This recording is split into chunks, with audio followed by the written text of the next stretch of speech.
My name is Chum Struve. If we've not met, I want to welcome everyone to Club East St. Paul.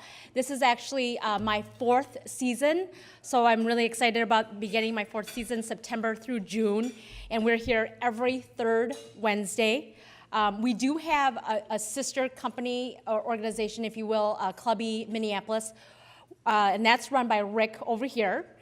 His events are on the newsletters that are the emails that I send out every week, and the upcoming events that are at the Minneapolis Club are September 25th on family. It's a family business guide.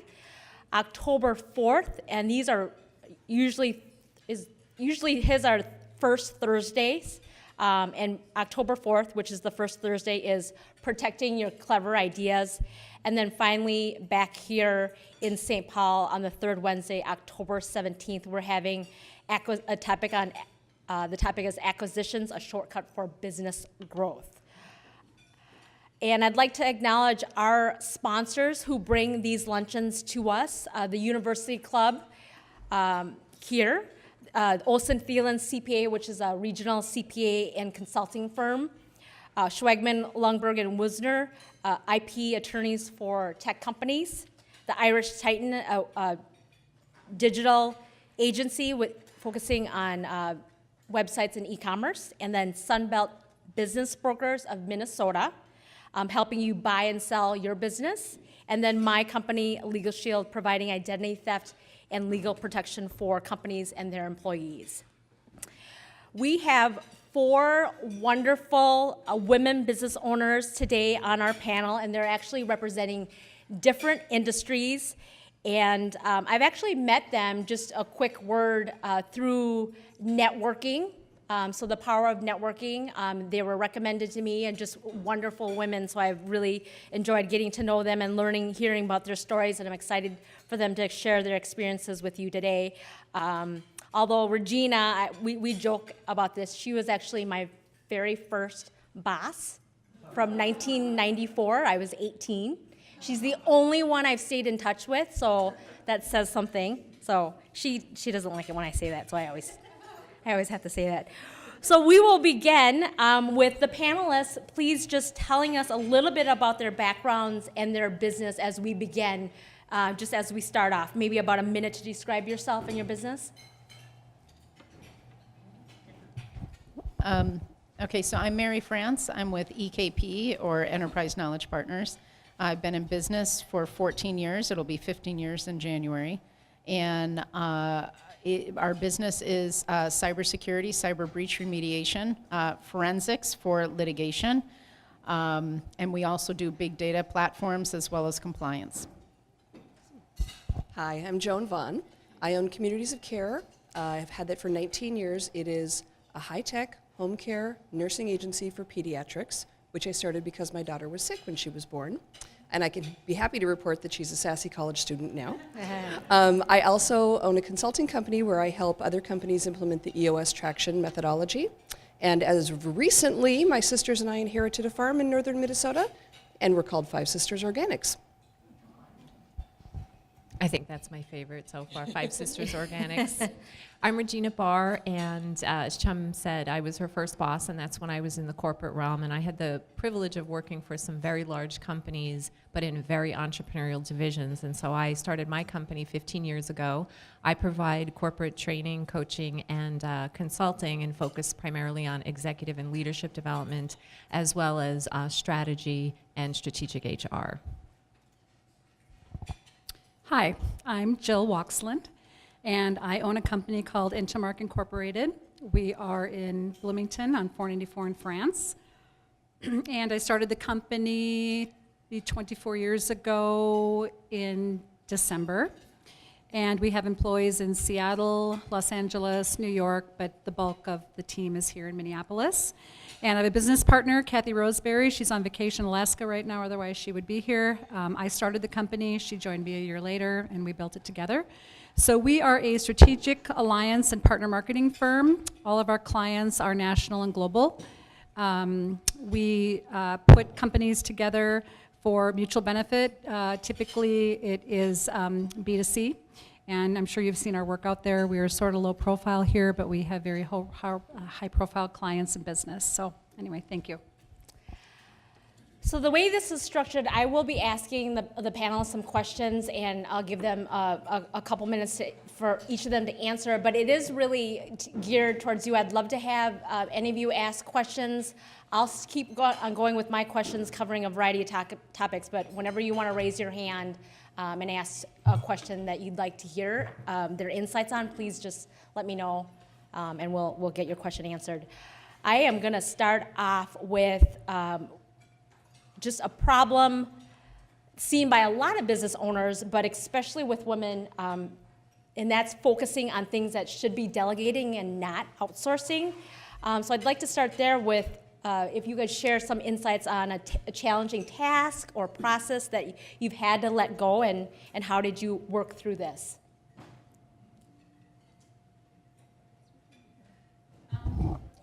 Should I use the microphone? Can you hear me, or would you like the microphone? Okay. Well, I think for me, being in business for 24 years, and we are a closely held company, my business partner and I are very, very involved in the day-to-day business, even though we have very, very capable employees that have been with us for a long time. To delegate day-to-day responsibility of certain client relationships has been really hard but necessary, in realizing that you don't have to, do everything, that you can delegate relationships and certain tasks to capable team members. So for me, that started, and some of my team members are here, so I know they know what I'm talking about. Or they're like, her again. But anyway, it has started with me spending a lot of time out of the office. So with this virtual work situation that we have, it's easy for me to keep track of what's going on, but actually not be there physically. So while everybody on my team might think that, while she's out again, it's actually been by design, so that the team can take over. I don't need to be there every single day. I can keep track of what's going on. It does help that they work together and collaborate and make decisions without my involvement, so that's how I've overcome that. It's just spending time away from the office, but keeping track of things on my phone and whatnot, so. Anyway. Well, I think as most women, we do a lot of things well. And I'm sure the women in the audience would agree, right? And so the problem, I think, as a business owner, especially if you start out on your own, you have to do everything, right? You wear a lot of hats, and then you get used to wearing a lot of hats, and then you get busier and busier. So, for example, I have an executive women roundtable, which are comprised of executive women or entrepreneurs, small business owners who have a certain size business.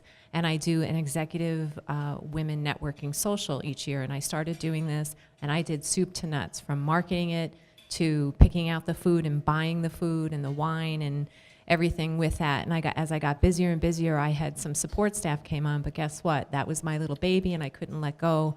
And finally, I was so busy that I had to delegate it. And what was really fascinating to me is they took over soup to nuts, and I literally just have to show up. But the first time they did that, I showed up and I was like, wow, they did it better than I did it. And so that's, I think, the secret surprise of when you delegate. We think that just because we can do it, we're doing it the best way possible. And sometimes if you can let go of some things, you find out that the people that are around you can bring some new ideas and take it to the next level. And so that was an example. We still do that event, and we've been doing it for a number of years. And literally, I don't have to do anything now but show up. So, being the face of my company for so many years, because I was also a home care parent, right?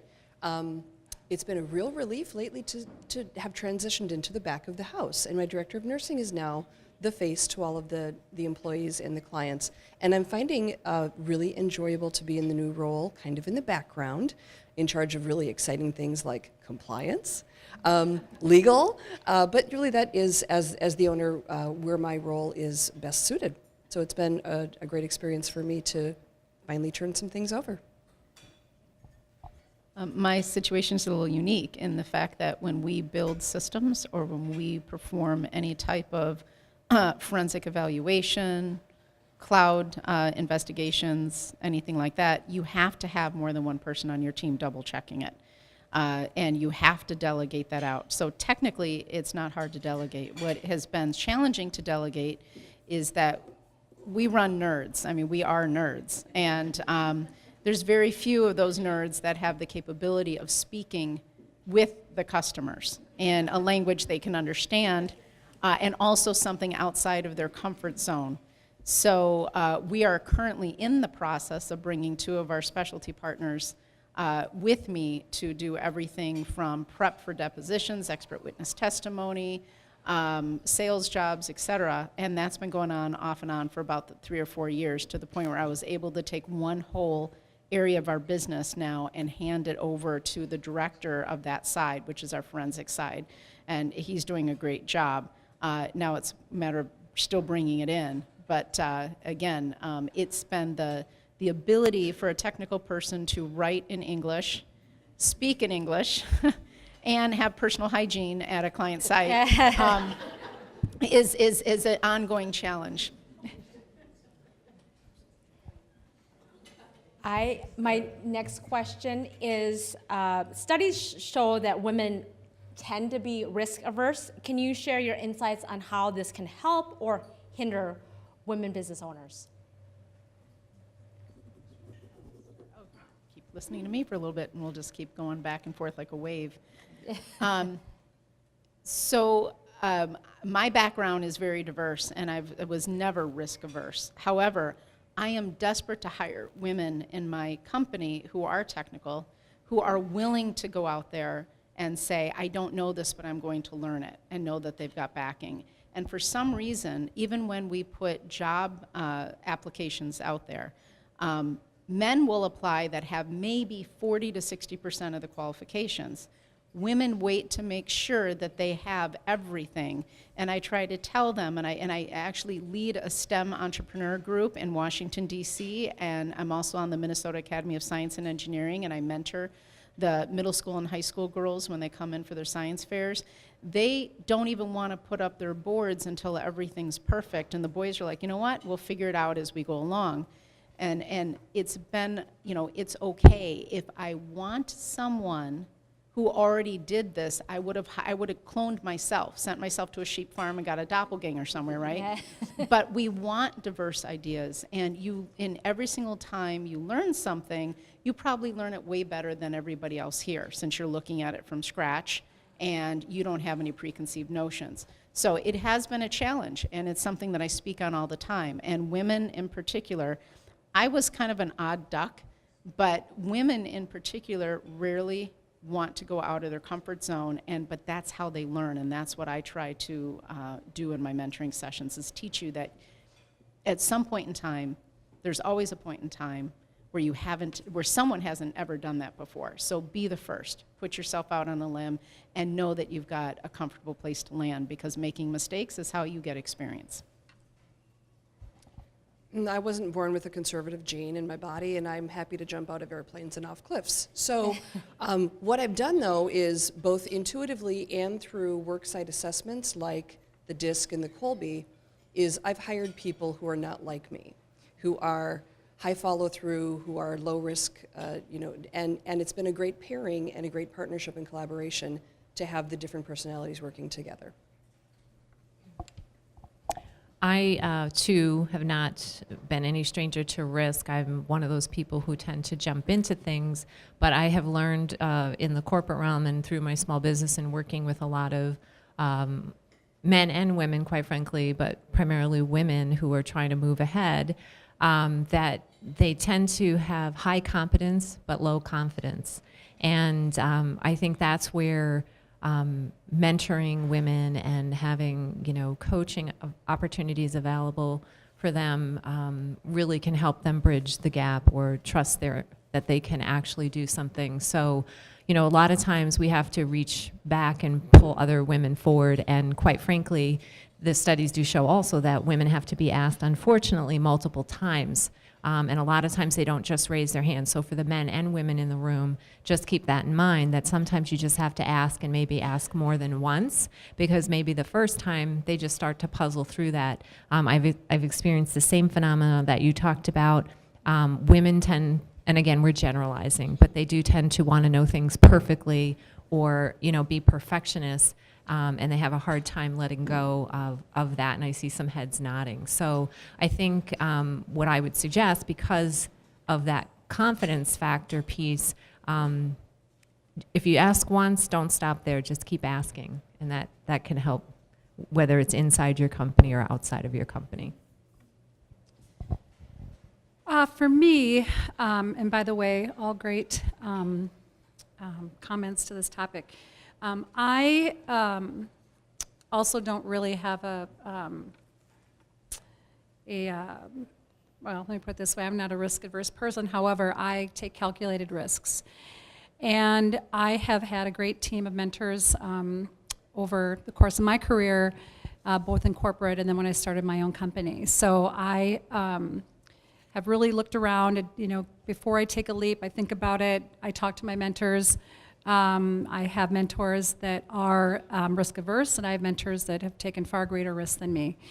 And then I kind of balance that and figure out what would be the best. Now, back in the early days of when I started the company, and my business partner and I, we would think, okay, we've got 4 months of money in the bank. We could, this business can continue on for 4 months. Okay, 5 months, 6 months. And so we had to be really careful, especially when we had staff working for us, as they're trusting us with their careers and their lives. We weren't taking risks that would put them in a bad situation should we encounter tough times. So my business partner and I, we are really similar in terms of how we think about things and what we, what risks we're willing to take. But at the same time, I feel like over the course of the 24 years we have this business, we haven't really taken enough risks. We probably could have taken more. But we've always had staff, and we've always worried about the staff. And throughout 24 years, through 9/11, 2008, Baines versus Oxley, I mean, time and time again, we've never had to lay anyone off. We've always been able to pay our bills. We've been able to grow the company, and that's, I think, because of calculated risk. So for me, whether it's men, women, I don't really look at it that way. It's just taking risks that you're comfortable with and having mentors that have been there before you, having new ways of thinking by talking to younger people that are willing to take more risks than you do, and then kind of weighing that all out and making decisions that way. So. Jill, I know you brought up funding or banking accounts for your business, so I wanted to, and related to this is the risk aversion piece, and Regina brought up the confidence and low confidence but high confidence. One area that is different for women business owners is funding. Women tend to bootstrap their businesses, and I know there's a lot of entrepreneurs, female entrepreneurs here, instead of using bank loans or other lower costs of capital. So how did you fund your business? I know you talked about it a little bit, Jill. And what challenges do you face in making that leap? Sure. Okay. How my business was funded was my late husband gave me the money to start the company. And he gave me $17,000. And we went through $17,000 very quickly. I remember my first computer I bought at Circuit City. I don't know if you remember where that is, but it's over by the Trader Joe's and Total Wine. And I remember I was going to Kinko's for a while because I couldn't afford a computer. And finally, when we could afford a computer, it was $4,600. And that was for the computer, the monitor, not even a printer. I would take a floppy disk to Kinko's and print. I couldn't even afford a printer. That printer's actually in my office, or that computer's in my office. It's a relic, but it's sitting in my office on a table. But anyway, so we did bootstrap it. It wasn't until probably 5 years in business that my business partner and I decided to get a line of credit. And that was really scary. Our first line of credit was $40,000. And we had a team of 14 people. And I remember we were so afraid to transfer that first 5 that we needed, even though we knew, we had clients, the money is on the books, it was coming in, you gotta do a borrowing base certificate, you can't just, you gotta count for that every single month. We were so scared. And I don't know if it was because we were women or because we just were afraid to borrow money. We'd heard too many, stories about people that get in over their heads. I'm not really sure what the reason was, but anyway, over time we got more comfortable. More and more banks wanted to lend us money. We were, and we still are, very careful about long-term and short-term debt. One other thing I was going to mention about that was kind of interesting. Oh, just some experience that we have had. So when we took our first line of credit, we went with the community bank, and not a large bank, small bank, venture bank. They had one office at the time. I think now they're pretty large. Our second line of credit, we decided to go to a larger bank. I think Bremer Bank was actually pursuing us, and I'll never forget this. So we sent them all of our financials, and they sent us a letter and basically said they don't understand how we're still in business. That, I mean, we are, this over here, this, P&L line didn't make sense, and this and everything, and therefore we were not a good credit risk for them, and they recommended that we really dig into our finances and, try to figure it out. And I remember we were so insulted, and also looking at each other like, should we really be in business? And then we just realized that a community bank versus a large bank, it's really different. We've had the same community bank relationship for 14 years as Signature Bank. They're based out of Minnetonka, and they got acquired by Minnesota Bank and Trust. And they are, honestly, they would love to borrow us, money for, short-term, long-term. We built a great relationship. So my recommendation is for anyone that is looking at financing, I think community banks, in my experience, are really, I think probably for us, it's been a great way to go. And now we've got the big banks after us, of course. They always have been, but we still stick with our community bank relationship. So anyway, that's my story in financing. I just want to make a plug since you're talking about the relationship, and I think that's something that's also very important when you're starting a business. So it's a little off the topic, but on the topic, that those first relationships, your accountant, your banker, are such key and critical relationships, that you have a good relationship with them, that you're able to be vulnerable with them and clearly be able to disclose your personal financial information. So I think that's really important, and I'm a big fan of community banks myself. When I was thinking about starting my business, I mentioned that I was lucky enough to work in a lot of entrepreneurial areas in very large companies. So I was very often part of groups that were startups, but within a large company and that backing. So when I left or was thinking about leaving to start my own company, I'm like you, I like to vet the risk out and plan ahead. So I gave myself a timeline. I had to get my husband on board with the concept that I would leave corporate, because at the time I was the primary breadwinner. And what I did was I had planned for probably 2 years before I actually did it. And so I took the raise that I got and started tucking that away. That was, well, I had a nickname for that fund, but I can't say it out loud. But I just tucked away the money because I wanted to leave corporate. And what I did in that time period is I started to do some things part-time. I bought my computer, I set up a home office, I bought a phone, just as I could, but I would go out and do a little gig on the side and have some cash flow, little gig on the side and have some cash flow. So technically, before I actually went full-time into my business, I was doing it part-time, and that was a way for me to also try it on. So, and while I was doing that, I was setting aside all of this money, which was not just to help me, but also psychologically to help my husband to say, hey, I've got some cushion here while I'm trying to build clients. And that's really what helped me be able to take that leap when I thought the timing was right. It was July of 2001. That was pre 9/11. So maybe not the best time, but I made it work, right? Because we can't always know what's going to come. We can only deal what happens. So that's how I did it, and that gave me the confidence level to then have some cash flow and take the leap while I was trying to build the business. The other thing I would say is when you leave, it's great if you can already have some clients, but that's a different conversation. Because I started my business out of such urgent need, I bootstrapped. But early on, I developed a relationship with an individual banker at a small community bank, and she was a strong advocate for my business, taught me a lot about finance that I didn't understand coming from a different background. And indeed, I followed her to a bank when she made a career change. So we're still with that same banker, and that relationship is very important. Many other businesses, my competitors in my industry, grow through acquisition and external funding, and I've very purposely chosen not to do that. And I recently saw one of my well-respected competitors, who was the founder, actually booted out by the investors who had more control over her company than she did. Well, so my story is a little bit different. I came from large tech companies. I lived in Santa Clara before I moved out here to Minnesota. And when I decided, and as I was a single mom, and with animals too, so so I consider them my children. I have horses. So I came out here, and what I did for Google and Novell and a few others was not something that was normal out here. And I wasn't really happy with some of the environment, so I started consulting, and that's how my business got started. When I went to go to the banks and get any type of credit line, and granted, I had a ton of technology equipment in my house. I mean, it was a nerd zone. It really was.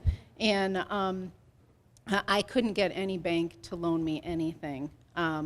As a service company with no collateral, providing services and doing something that wasn't normal, and all my clients were really on either coast or overseas. They were not here in Minnesota. So I bootstrapped. And because it was a service-oriented, I was making an hourly rate, and the companies were paying retainer, and they were providing enough collateral so that eventually I just grew it. I did not get a credit line and partners until, I started the business in 2004. I got my first partners in 2007. I still maintain 51% ownership. I did become WeBank certified for a period of time. That did me no good, because WeBank was more focused on either contracting or subcontracting in a lot of staff augs. We do staff augmentation, for those of you who aren't familiar with the term. We don't do staff augmentation, so it didn't really fit our model. But I did have to be in business for over 10 years before I could get a credit line. And then when I did, our history was pretty well established. And we did go to community banks too. They were much more willing to work with us than anything else. And today, in this type of industry, because security is so huge, tools that we were licensing that cost maybe $1,000 5 years ago, the same tool, no additional functionality, they've increased to $10,000. One tool went from $5,000 to $60,000. So they're just kind of taking advantage of the market. And for our industry, the banks would not subsidize that. They said, we'll lease it back to you, but I didn't want to take that chance, so we bootstrapped that part of our business still. But luckily, we're doing well enough that we don't really need the banks right now. But the credit line certainly helps, and we don't have banks chasing us down for service industries with no collateral. And being a woman and a minority, that didn't help either, even with the Small Business Administration. So we're still in that same boat. Any questions from the audience before I begin my next question? I wanted to ask about a tendency of women to underprice their services or to be quick to discount when challenged. And I actually have a personal story. I was a recruiter, and I was charging 25% and found out my competitor was charging 35%. Huge, huge, huge fees. And so when I found that, I'm like, oh my God, that's ballsy. But anyway, I probably should have been charging 35%, who knows? But anyway, can you share your experiences or advice on pricing your services? Again, we're in a unique industry, and we're able to charge market rate for that now. But I will tell you, when I was in the corporate world, I have 6 degrees, and a lot of my colleagues had a lot less experience than me, and I would get paid 60 or 70 cents on the dollar than them. And being a woman in technology, I was usually the only woman in the room. Matter of fact, there are conferences I go to where we're still less than 1 or 2%. And so that doesn't help. But right now, we've built up the reputation to be able to charge the rates. In the beginning, however, in order to get any business in Minnesota, we did discount quite a bit. And it was actually a very self-evaluative question to say whether I discounted because I was female and I was new or not. And I have to admit that I think I did because I was female, because I knew that I was an oddball, because I knew that I was going to be a risk for some of our customers, that I probably did discount when I got there. And I will say that our competitors did not, regardless of the quality of the services. And that is something that I would highly recommend people never do. Even if you're still learning, price the time out, not the hourly rate less. Because once you do that, you will get stuck with that.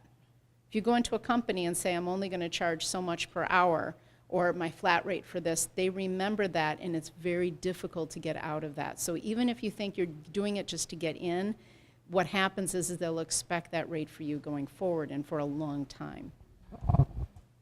I'll pass on this question because, interestingly enough, in home care nursing, the prices are fixed by the state and the insurance companies.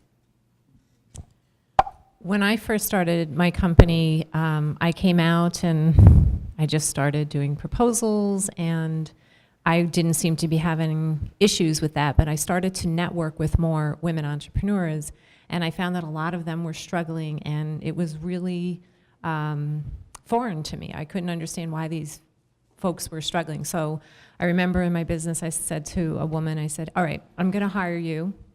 I want you to come in, treat me like you would any other client, charge me same fee that you would charge any other client. And she did that, came in, and it had to do with QuickBooks. And that's not my favorite part of the business, the finance and tracking and invoicing. I'd rather do the work, not do that part of it. And so she came in and she got all these things set up. It was fabulous. And then she sent me her invoice. And I told her you could charge 4 times the amount for that, and I would have paid it. And I kept telling her how to go about adjusting her prices and coaching her on that. She just could never get her arms around it. It went back to the confidence factor for her. So it was just a fascinating phenomenon to me. And sadly, eventually she went out of business because she couldn't make it work. But I wanted to comment a little bit on what you said about discounting your prices, because I do agree that there may be a time and a place, but you do have to be careful because it's hard to get back to getting the value of what you're worth in terms of providing a service. So when people come to me with or working with me and asking me what do I do in that situation, I always say, if you're going to provide a discount of some kind, you have to get something in return. So you're going to take something off the table for providing that rate, or if, for example, if your busy time is September and October and you're trying to get in, you could say, well, if you'll book for this, November and December, which might be a quieter time, I'm willing to discount, but you make it clear why you're doing the discount, or why sometimes you might charge a premium because it's your busy time and you're now going to have to work double time or late hours or get somebody else on board to do that. So there's a time and a place for that. And again, I think it's really understanding what your value and worth is to the marketplace, and then knowing when and how to pull, to price and do that. So. Well, in the beginning, we took the vast majority of our work on performance. And that was a great model for us in the beginning. We had tremendous success in the space we were in, and that came with a high profit margin. We did that for a number of years, I want to say 8 or 9 years. I mean, each client did pay some sort of a fee up front, but the vast majority of our compensation was on the back end. When 9/11 happened, everything changed. We had a lot of work tied up in the Olympics in Salt Lake City, and I don't know if anyone remembers, but the Olympics were going to be canceled. Programs we had put together were falling apart very, very quickly. And we determined after that we would change up our model. So for us, we didn't necessarily discount, but we were very willing to put our performance work on a success fee type basis. So today, how that has evolved for us is that our favorite compensation model, and most of our clients pay us this way, is that we do take reduced fees, either on retainer, project, whatever it might be, and then we do take part of our compensation based on performance, and that's a very profitable model for us. For us, we are willing to discount our fees to enter new spaces. As an example, we have really, really wanted to get the streaming entertainment sector experience under our belt. So we did discount our fees greatly to take on a British television streaming network called Acorn TV. And that is so that we can actually say we have experience in that space. It's a growing space, it's an important space, especially for the work that we do. And we are more than willing to discount so that we can get the business, so that then next time around when we are maybe after Netflix or someone else, we've actually got the experience so we can command a different fee structure. We've done the same thing with esports. I don't know if you're familiar with Fortnite or if you're familiar with FIFA or any of the esports. We are also willing to discount our fee structure to get experience in that space because it's new space for us. So my, I guess, recommendation would be for any of you that are looking at fee structures, don't think of yourself, don't think of your gender, think about more so where you're trying to go with your business. And should you discount to get a certain type of experience that you don't already have? Now, no discount to the point where you're losing money and where it just doesn't make any sense whatsoever, but you can discount, I think, comfortably just to gain experience so that you can attract a different business going forward at a higher profit margin. So. We only have, I think, a couple more questions left, but I know we've talked a little bit about some of the, I guess, cons or some of the things that women do that do not help themselves, but are there any advantages that you see being a woman, some traits that come out naturally or that you've developed that has helped you in your industry as a woman business owner? For sure. A couple things. First of all, one thing we have never taken advantage of, or we haven't taken advantage of it enough, is our status as being a woman-owned business, especially when it comes to municipal work, large corporations such as Procter & Gamble, IBM, who have certain quotas that they need to hit, and they actually have certain allotment of programs and quotas and whatnot for companies that are 100% woman-owned. So that's one thing we've only taken advantage of. I think once we were part of a solo response RFP, somebody wanted to hire us and they had certain criteria in there that really just applied to us, and part of it was that we were a woman-owned business. So that's one thing I'd recommend to anyone out there, to check that with your clients and see if there's opportunities there. And then the second thing is, well, there's quite a few, but I'll just stop with one so everyone else can have a chance to speak, is that the ability to juggle multiple things. As a female business owner and a mother, and a wife, and a friend, and a daughter, and everything else. There's a million things that need to be done, and I am sorry to all of the men out there, but I do think that women do a great job of balancing everything and doing a great job balancing all. What winds up happening, though, is that you wind up sacrificing yourself. You're getting 2 hours of sleep. You're doing work. Sundays, Saturdays, whenever you can squeeze it in, just so that you can make sure that you're doing everything else well in addition to your business. So I think that's a great trait that women have, is that they can balance many things at once and do a lot of them very, very well, and have a ton of resilience because you've got to bounce back and do whatever you've got to do every single day. So anyway, I'll let the others speak. Well, I concur with both of those. I think one of the skill sets that women bring to the table as business owners, and again, I'm going to generalize, but women tend to be more relational. And we build very strong relationships. Look at Chum and I, right? We've known each other for a long time. We won't say how many years, but we do tend to really value the relationship. And I think we work hard to preserve and maintain those relationships. And I think that's a critical piece in building business relationships and sustaining long-term relationships. And I have many clients, as it sounds like you do, and probably others here, that I have been working with since day one of my business. And the nice thing about that is repeat business is a lot easier than trying to go out and get new business, because you have that relationship. It's easy to step in and step out at the need of the client. So I think that's probably one of the most important skills that we tend to bring to the table.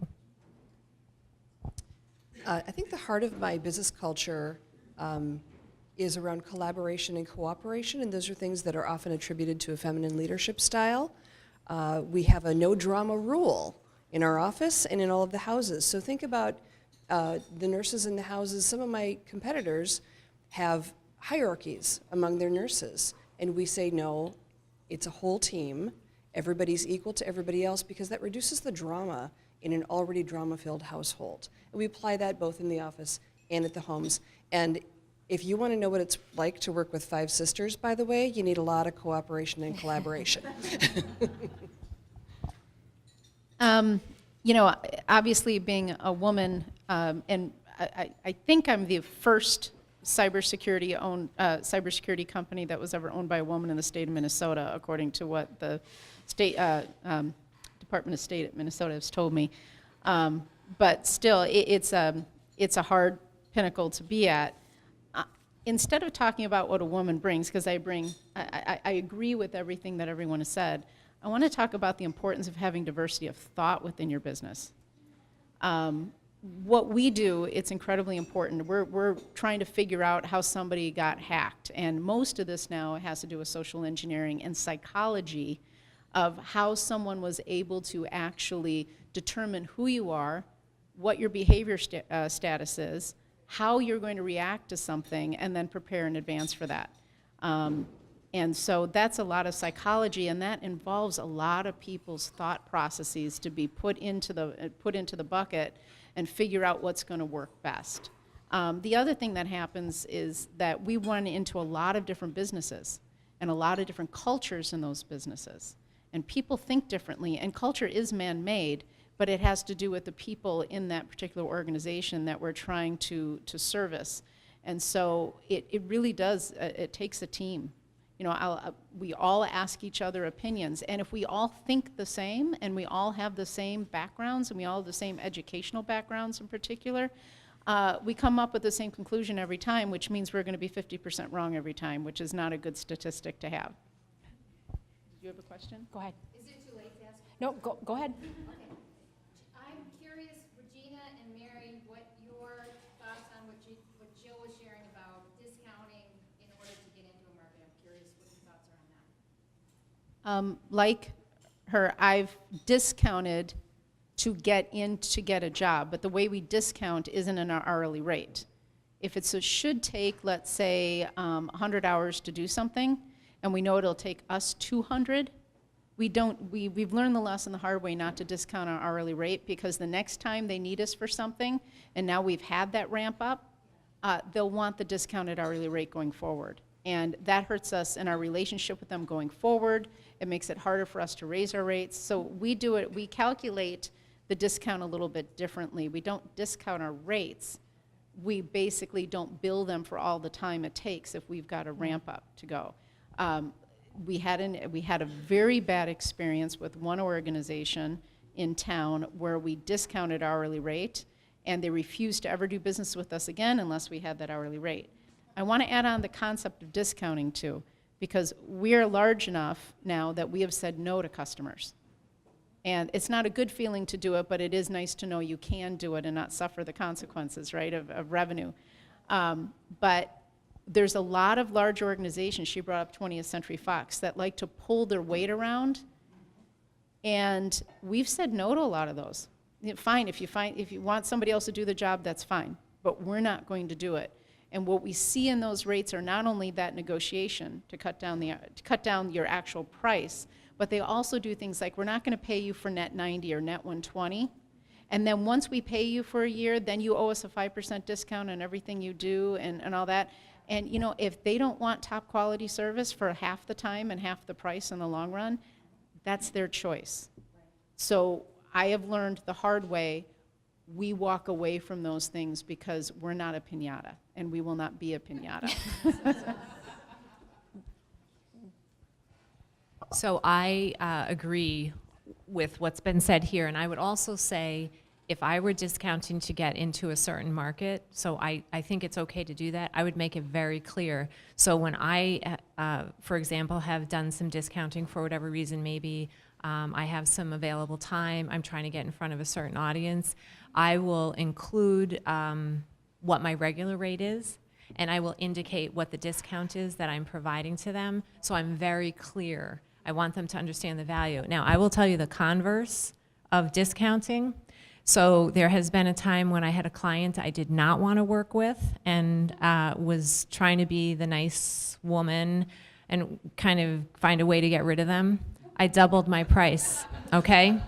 And that backfired because the person continued at the doubled rate. So the next time I found a way to, basically say, hey, this is not working out for me after I finished out that work, because at that point I thought I have to do the work. So it can work both ways too. So, sometimes certain circumstances warrant an increase in a price. So if this is my busiest season and, you sat on a proposal for 6 months and now you want it done and done yesterday, guess what? You might pay a premium. So, and then I would explain why they're paying the premium and they have the opportunity to opt out. So I hope that helps.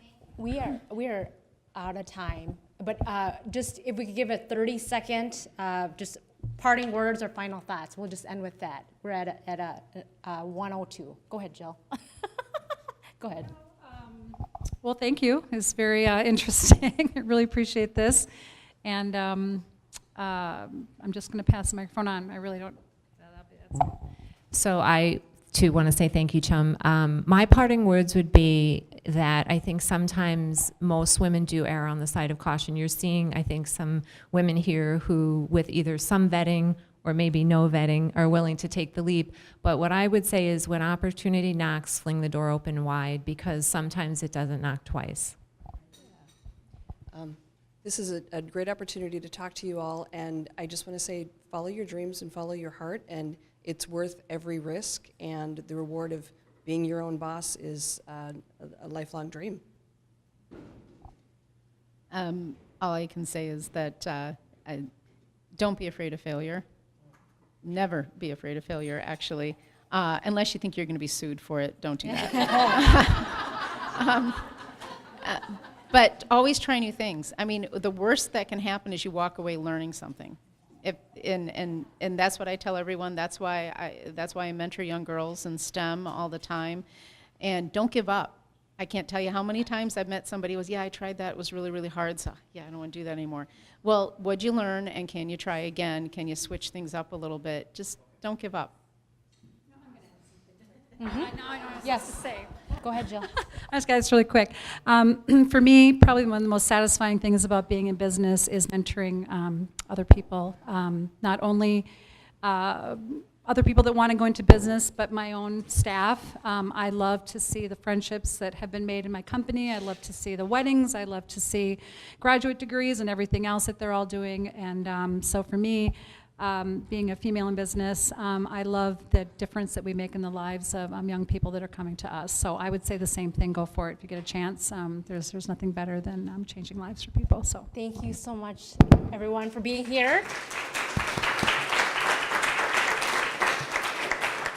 So the room is still available for networking, and we hope to see you at the next event, either in Minneapolis or back here in St. Paul. Thank you, everyone.